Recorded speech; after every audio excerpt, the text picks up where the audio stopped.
Hey, this is Teddy Burriss, your LinkedIn Sales Navigator strategist, trainer, and coach. And the question I got asked a few minutes ago is, Teddy, how do I keep from hitting the commercial use limit every month?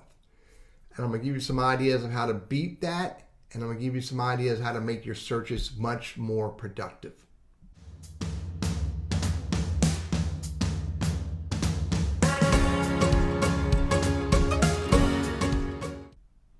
So first of all, the commercial use limit happens right here. When you go into search and you go to people, this is where it happens. Anytime you're looking at search results people, you're impacting what's called the commercial use limit. Now, here's who it applies to. Anyone who was not paying for LinkedIn Premium, which now I think is called LinkedIn Premium Essentials, or you're not paying for Sales Navigator or LinkedIn Recruiter. Pretty much anybody who has the free versions of LinkedIn are going to potentially hit the commercial use limit if you look at too many LinkedIn profiles from this page. So how do we minimize the commercial use limit? Let me give you some tips that can help you do it. Number one, if you're looking for somebody and you know that John Smith works for Edwards Jones, type in John Smith, Edward Jones, just like that. And there he is right there, project manager. Or there he is right there as a finance manager. Or there he is right there, I know his picture. So first name, last name, start typing in the company name. And you can do this pretty much for anybody. I can do Randy Wooden Goodwill. And there he is right there. Actually, what if I can just do Randy Goodwill? There he is right there. Okay, what am I going to do? Let me try another one. Let me try another friend of mine, Kim U.S. Duct. U.S. Space Duct. There he is right there. Kim Williams at U.S. Duct.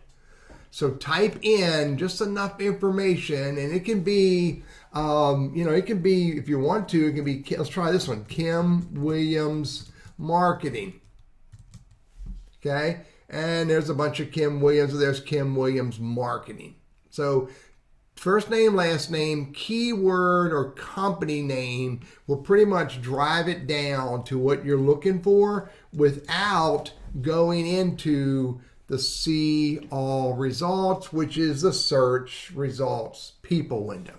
It's a really good tactic to use if you know their name, you know their company, you have an email address in front of you or an email message, you get their name and their company, you got a business card with their name and their company, et cetera, so you don't have to go into the search results window.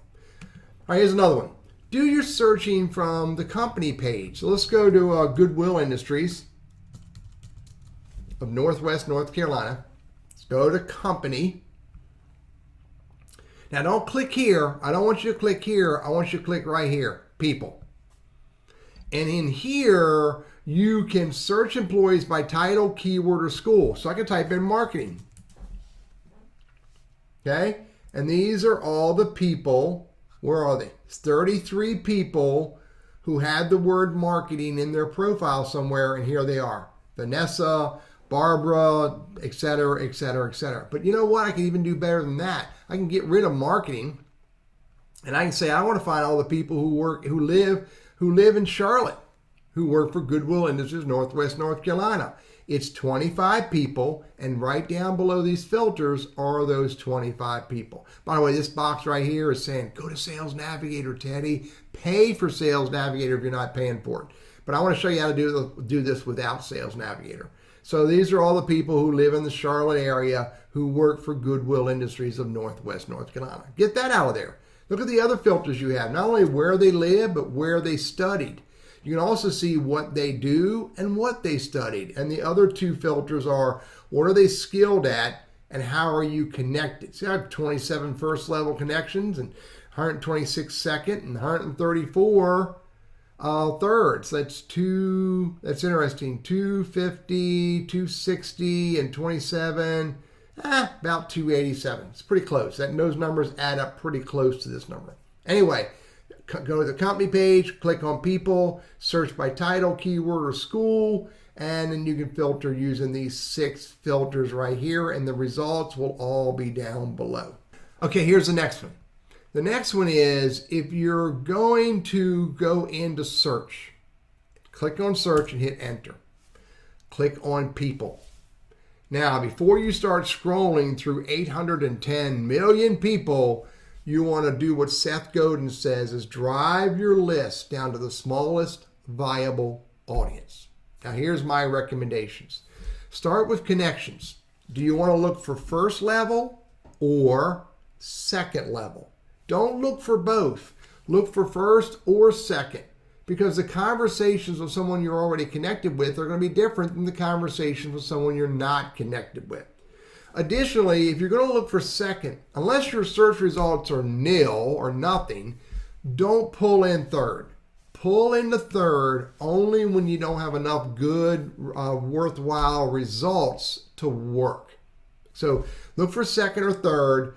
Look for first or second and third. I'm going to stay with second. 1.25 million.